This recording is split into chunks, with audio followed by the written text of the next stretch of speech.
Mi nombre es Edgardo Cristiano, trabajo desde hace 25 años en el Hospital Italiano de Buenos Aires, donde tenemos un centro muy importante desde el punto de vista del número de pacientes en Argentina. Asistimos alrededor de 2.000 pacientes y además de nuestra función asistencial tenemos uno de nuestros objetivos fundamentales es la educación para médicos y pacientes, y tenemos muchos programas desarrollados desde hace varios años para los países de Latinoamérica y para pacientes de Latinoamérica, y además nos dedicamos a la investigación clínica fundamentalmente centrados en la epidemiología.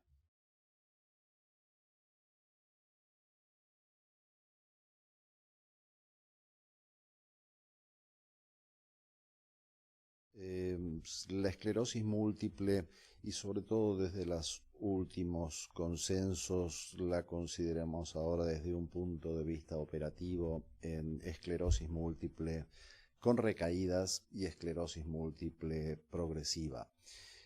Afortunadamente, la menor parte de los pacientes, y probablemente sea menos de un 10%, tienen formas progresivas desde el inicio de la enfermedad, y el resto empiezan su enfermedad con formas recaídas. Por supuesto, con el paso del tiempo y de los años, aproximadamente después de 10 a 15 años de evolución, la mitad de estos pacientes que empiezan su forma clínica recaída se transforman en la fase progresiva de la enfermedad.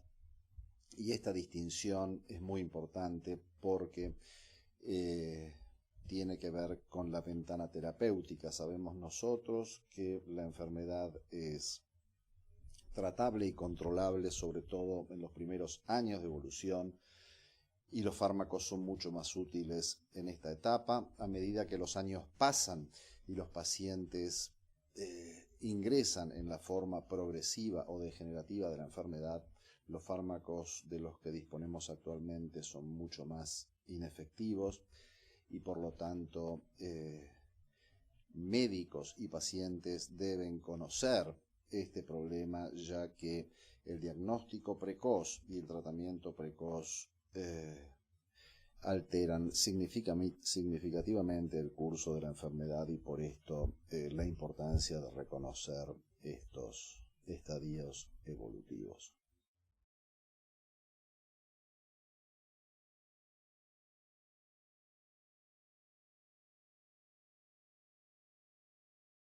La mayor parte de médicos o de neurólogos lamentablemente no usan el EDSS por cuestiones prácticas. Para poder tomar el EDSS es necesario tener cierta educación y sobre todo tiempo. Usted necesita una cantidad de tiempo que muchas veces los neurólogos no tienen.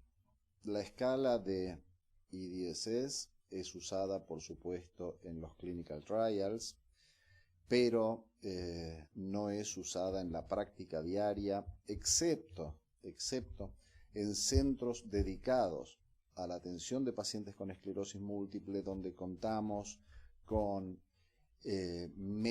varios médicos que se dedican a la enfermedad, con enfermeras que están entrenadas, y entonces en estos centros de atención especializada de esclerosis múltiple sí se efectúan todas las mediciones como el EDSS, como la lectura y el post-análisis de resonancias magnéticas. Quiero decir con esto el análisis, por ejemplo, de la atrofia cerebral de estos pacientes.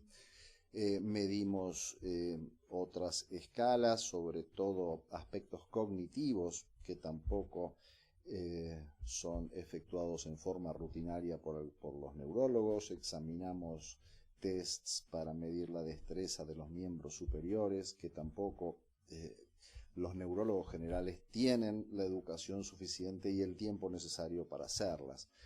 Con esto quiero decir que la calidad de atención, al menos en Latinoamérica, en centros especializados para la atención de pacientes con esclerosis múltiple tiene estándares mucho mejores que la atención de estos pacientes en el neurólogo general, y por eso sugerimos fuertemente a los neurólogos generales que tengan una segunda opinión con estos centros especializados, de modo tal de poder tener un resguardo y una mejor atención de sus pacientes.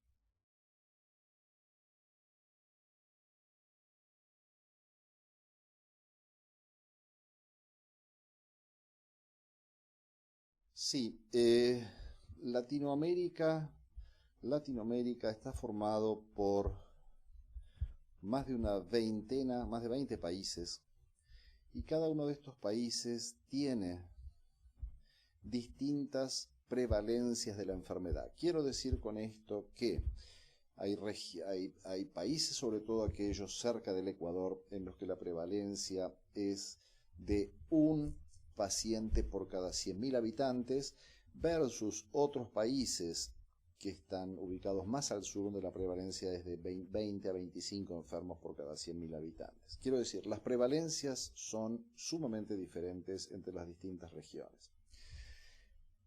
En cuanto a la existencia de consensos, son pocos los consensos que hay hasta ahora en Latinoamérica, y sobre todo son muy distintas las reglamentaciones o disposiciones vigentes en estos países sobre cómo debe ser la atención de los pacientes con esclerosis múltiple. De hecho, con respecto a los tratamientos, no todos los tratamientos están disponibles en todos los países. Hay algunos países que tienen la mayoría de los tratamientos subvencionados por el Estado, mientras que hay otros países que tienen tal vez 1 o 2 medicamentos de los más antiguos que están aprobados para su uso. Esto significa que los neurólogos no siempre pueden prescribir en su práctica el medicamento que crean que es el más adecuado para un determinado paciente, porque están sujetos a la disponibilidad o a la cobertura por parte del Estado de muy pocos medicamentos. Entonces, una de las prioridades en Latinoamérica es la de tener un amplio consenso, en principio, entre los médicos expertos en esclerosis múltiple, que puedan de alguna manera inducir a los gobiernos de todos los estados para que, en principio, todos los medicamentos estén disponibles y tengan, por supuesto, una cobertura por parte de los seguros de salud y por parte de los estados. Es impensable que un paciente pueda, y sobre todo en Latinoamérica, pueda pagar por su tratamiento, y es necesario que a nivel nacional o a nivel de los gobiernos de los distintos países haya uniformidad de criterios en cuanto a la cobertura de los tratamientos de estos pacientes, y no hablo solamente de tratamientos específicos para la enfermedad, sino de otros tratamientos tan importantes como los tratamientos sintomáticos, o como la rehabilitación, o como la rehabilitación cognitiva, y muchas otras necesidades que tienen estos pacientes que van mucho más allá de un medicamento específico. Los aspectos socioeconómicos difieren muchísimo entre cada uno de los países, y por supuesto dentro de cada uno de los países la diferencia de niveles socioeconómicos es enorme, y por lo tanto es sumamente importante el involucramiento de profesionales de la salud, de pacientes y de los gobiernos de los estados, para que sea asegurado un estándar mínimo de calidad de atención para estos pacientes.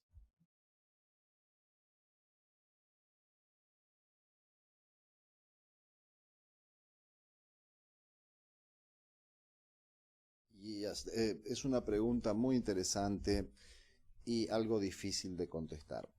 Hasta aproximadamente 10 años atrás, por supuesto, existía un problema del subdiagnóstico y muchísimos pacientes no eran diagnosticados por falta de acceso a la medicina o a la falta de tecnología para diagnosticarla.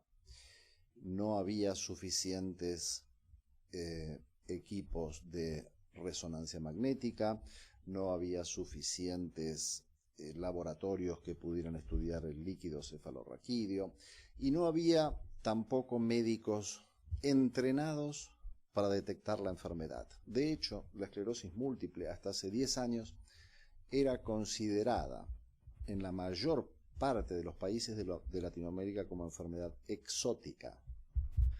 Actualmente ese problema no existe. La comunidad neurológica ha sido educada en los últimos 10 años en Latinoamérica. Hay mucho más acceso por parte de la población en la mayor parte de los países y creemos que los estudios epidemiológicos de los últimos años son realmente muy ciertamente parecidos a la realidad. Y de hecho, existe un enorme gradiente de latitud en cuanto a la prevalencia de la enfermedad. En líneas generales, la prevalencia de la enfermedad en Latinoamérica es 10 veces menor a la prevalencia en los Estados Unidos, Canadá o norte de Europa. Es una enfermedad mucho más infrecuente. Los grandes números dicen que aproximadamente para 400 millones de habitantes que hay en Latinoamérica, sería esperable que hubiera entre 50 y 100.000 pacientes para toda la región. Esos son los números con los que contamos actualmente. Afortunadamente, de vuelta, la esclerosis múltiple es mucho menos frecuente en Latinoamérica que en el hemisferio norte.